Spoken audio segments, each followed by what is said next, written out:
ਬਦਮਾਸ਼ੀ ਇਦਾਂ ਥੋੜੀ ਹੁੰਦੀ ਬਾਬਾ। ਬੜੀ ਮੁਸ਼ਕਲ ਹੈ। ਬਦਮਾਸ਼ ਬਣਨਾ ਬਹੁਤ ਔਖਾ ਵਾ। ਜੇ ਕਿੰਨੀ ਕੁ ਦੇਰ ਹੋ ਗਈ ਪਾਣੀ ਰੁਕੇ ਨੂੰ? ਓਏ ਤਾਂ 6 ਮਹੀਨੇ ਹੋ ਗਏ ਯਾਰ, ਥੋੜਾ ਥੋੜਾ ਪਾਣੀ ਅੱਗੇ ਜਾਂਦਾ ਸੀ ਭਲਵਾਨ ਜੀ। ਪਾਣੀ ਜਿਹੜਾ ਨਾ ਜਿਵੇਂ ਜਾਣਾ ਚਾਹੀਦਾ ਉਂਝ ਨਹੀਂ ਜਾਂਦਾ। ਹੁਣ ਉਂਝ ਜਾਏਗਾ ਜਿੱਦਾਂ ਤੂੰ ਚਾਹੁੰਦਾ। ਫਲਸ਼। ਲੈ ਮੈਂ ਕਹਿੰਦਾ ਇਹ ਐਡੀ ਮੋਟੀ ਵਿੱਚ ਗੇਂਦ ਫਸੀ ਸੀ, ਆ 7 ਰਬਟੀ ਨਹੀਂ ਹੁੰਦੀ, ਹਾਂ ਹਾਂ। ਉਹ ਕਿਸੇ ਬੱਚੇ ਨੇ ਸਿੱਟੀ ਸੀ, ਉਹਦੀ ਉਹਨਾਂ ਪਾਣੀ ਥੋੜਾ ਥੋੜਾ ਨਿਕਲਣ ਡਿਆ ਸੀ। ਅੱਛਾ ਅੱਛਾ। ਤੇਰੇ ਭਰਾ ਨੇ ਅੱਜ ਕਰਕੇ ਜੋ ਦੇਖਣਾ ਫਲਸ਼ ਵਾਲ, ਤੇ ਫਲਸ਼ ਵੀ ਅੱਗੇ ਰੋਣ ਲੱਗ ਪਿਆ। ਮੈਂ ਉਹਨੂੰ ਹੂੰ ਘੂਰੀ ਰੋਣਾ ਪਾਈ ਹੀ ਸੀ। ਵੇਖਣ ਕੌਣ ਡਿਆ? ਕਿੱਡਾ ਬਦਮਾਸ਼ ਵੇਖਣ ਡਿਆ। ਫਲਸ਼ ਦੀ ਤੇ ਜਾਨ ਨਿਕਲ ਜਾਣੀ ਚਾਹੀਦੀ। ਬਾਵਾ ਇੰਜ ਕਰਕੇ ਮੈਂ ਫਲਸ਼ ਨੂੰ ਗਰੇਬਾਨ ਨੂੰ ਫੜਿਆ ਵਾ, ਆਹਾ। ਵਿੱਚ ਹੱਥ ਪਾਇਆ ਵਾ, ਅੱਛਾ ਉਹਦੇ ਕਲੇਜੇ ਚੋਂ ਗੇਂਦ ਬਾਹਰ ਕੱਢ ਕੇ ਲਿਆਂਦੀ ਆ।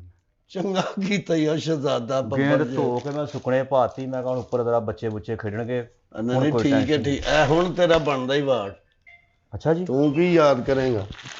ਓਕੇ। ਆਲਾ ਫੜ ਸ਼ਹਜ਼ਾਦਿਆ।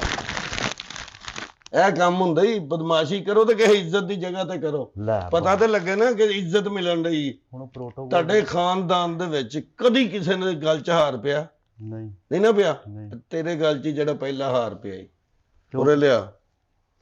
ਮੈਂ ਲੋਕਾਂ ਨੂੰ ਦੱਸਾਂਗਾ ਕਿ ਵਾਕਈ ਬਈ ਬਦਮਾਸ਼ ਨੇ ਕੋਈ ਕੰਮ ਕੀਤਾ ਹੈ ਕਿ ਨਹੀਂ। ਨਾ ਹਾਂ ਤੇ ਹੁਣ ਪਾਣੀ ਰੁਕੇਗਾ ਤਾਂ ਨਹੀਂ ਨਾ? ਲੈ ਪਾਣੀ ਨਹੀਂ ਰੁਕੇਗਾ ਬਾਬਾ। ਪਾਣੀ ਤਾਂ ਇਦਾਂ ਚੱਲੇਗਾ ਕਿ ਜਿੱਦਾਂ ਬੱਚਿਆਂ ਦੀ ਤਨਖਾਹ ਚੱਲਦੀ ਹੈ। ਵਾਹ ਵਾਹ ਫਰਲ ਫਰਲ ਫਰਲ ਫਰਲ। ਮੈਂ ਕਹਿੰਦਾ ਭਾਵੇਂ ਜਿੱਦਾਂ ਮਰਜ਼ੀ ਪਾਣੀ ਲੋੜ ਹੁਣ ਤੂੰ। ਠੀਕ ਹੋ ਤੈਨੂੰ ਹੁਣ ਇਸ ਗੱਲੋਂ ਨਹੀਂ ਤੰਗੀ ਹੁੰਦੀ, ਇਧਰੋਂ ਨਹੀਂ ਤੈਨੂੰ ਕੋਈ ਵੀ ਤੰਗ ਕਰਨ ਲੱਗਾ ਵਾਸ਼ਰੂਮ ਵਾਲੋ। ਕੰਮ ਵੇਖੋ ਨਾ ਕਿੰਨਾ ਕੁ ਫਰਕ ਹੈ। ਪਹਿਲਾਂ ਜਿੱਧਰ ਪੈਸੇ ਫਸੇ ਹੁੰਦੇ ਸੀ ਤੁਸੀਂ ਉਧਰ ਕੰਮ ਲਈ ਜਾਂਦੇ ਹੋ। ਹਾਂ ਆ ਹੁਣ ਕਿਸੇ ਦਾ ਫਲਸ਼ ਫਸਿਆ ਹੋਇਆ ਤੁਸੀਂ ਉਧਰ ਜਾਣਾ ਕਰਨ।